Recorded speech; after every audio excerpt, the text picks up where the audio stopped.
Merci. Pour le groupe 2RDP, deux intervenants. Tout d'abord Jacques Krabal et ensuite Olivier Oui, Favorni. Monsieur le Président, Monsieur le Ministre, vous avez déclaré le 21 juillet 2013 dans les colonnes d'un grand journal qu'il n'y aurait pas de souplesse de votre part concernant l'écologie. Vous nous le confirmez ce soir et donc je n'en doutais pas. Vous avez abordé plusieurs sujets qui vont être redébattus lors de la conférence environnementale de vendredi et de samedi. Donc je ne m'étendrai pas, d'autant plus que nous avons reçu il y a quelques jours Laurence Tubiana.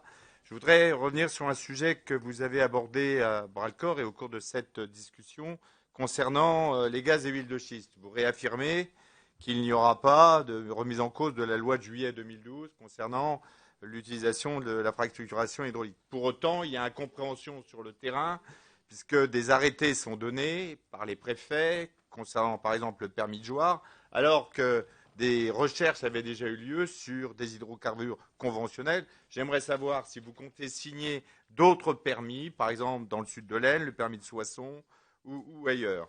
La QPC qui vise à invalider la loi du 11 juillet 2011 a été transmise au Conseil constitutionnel le 12 juillet dernier.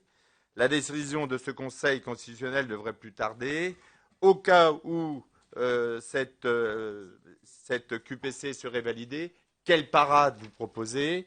Le président Changuet a rappelé qu'il y a un groupe de travail qui s'était formé sur la réforme du code minier, que nous allons y travailler prochainement. Je voudrais savoir, bon, c'est un sujet qui nous revient de loin, quelle date pour acter la révision de ce code? Et puis, je tiens à saluer votre engagement contre les OGM.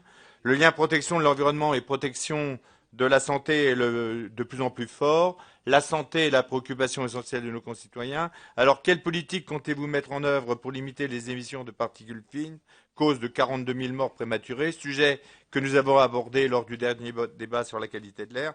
Enfin, concernant votre budget, des baisses ont été annoncées. Qu'en est-il?